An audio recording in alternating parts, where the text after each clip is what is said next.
Lafferty mixing stations use water pressure to accurately dilute chemical concentrates and dispense solutions into any size container. These mixing station models are activated with a ball valve and include a hose barb to connect a water supply hose with a clamp. Models feature one or more valves with a factory set flow rate for each valve. This video shows the three-way ball valve mixing station with one of each flow rate: bottle fill, low flow, and high flow. Here's what you should find in the box with the mixing station: a Ziploc bag containing instructions and a small bag of colored metering tips, plastic tubing, and a short blue hose. The smaller plastic bag contains metering tips, a tip driver tool, and a paper metering tip guide. For each ball valve, there should be one chemical pickup tube and one discharge tube. One of each for a one-way, two of each for a two-way, and so on. Each chemical tube has a suction strainer and a weight at one end. Discharge tubes are wider than suction tubes. A shorter discharge tube is provided for the bottle fill valve for easy dispensing into handheld bottles. The blue hose connects the mixing station to the water supply. Before preparing your unit for wall mounting, take a few moments to become familiar with the installation and operation instructions, or I&O, which should be followed closely during setup. After installation, store the I&O where it is easy to find. The basic requirements for operation are listed on the front. Page 2 shows safety precautions and details for installing and operating your unit, including a metering tip chart. The technical drawing on page 3 calls out notable parts. Preventive maintenance and troubleshooting tips are on the back. Now you are ready to mount the unit. Choose a convenient height above the chemical.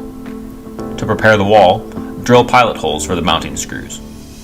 Refer to page 3 of the instructions for the mounting dimensions, including the location of and distances between mounting holes. The unit itself can also serve as a convenient template for marking pilot hole locations. Drill pilot holes and insert anchors as needed. Insert screws, leaving the screw head about 1/4 inch from touching the wall so the unit can be mounted using the keyhole openings. On the front of the unit, note the label above each ball valve. At the bottom, you can see the ends of the chemical check valve. This is where you will insert metering tips after the unit is mounted and connected to your water supply. Before mounting, place the unit face down so you can see the injectors. Blue is for bottle fill, white is low flow, black is high flow. Push a wide plastic discharge tube over the hose barb of each injector. The short tube is for bottle fill. If needed, any of the tubing can be cut to a shorter length. Secure the unit to the wall and connect the inlet water hose and secure it with a clamp. Now you are ready to install metering tips and connect the chemical supply. Open each ball valve one at a time and write down the water pressure shown on the gauge. Expect the pressure readings to be slightly different for each ball valve due to flow rate differences. Use a bucket to catch water that discharges during this testing. After noting the actual water pressure for each valve, you can select metering tips. The color-coded chart in the metering tip bag corresponds with the chart on page 2 of the I&O to help you identify the desired tip color. Below the metering tips information, the water flow rate of each injector is listed at various water pressures. This information is needed to calculate which metering tip will achieve the desired dilution ratio at your actual water pressure when using the manual formula provided.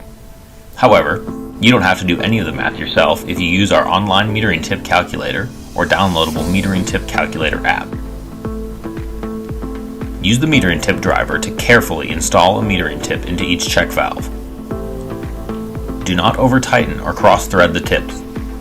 Next, push chemical suction tubing onto the check valves.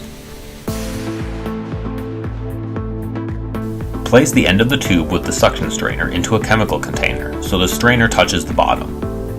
If you are using a Lafferty drumstick, as shown here, or a jug or tote stick, remove the strainer and weight from the tubing before connecting it to the hose barb of the stick. For proper operation and to prevent chemical siphoning, never place the chemical container higher than the mixing station. Your mixing station is now ready for use.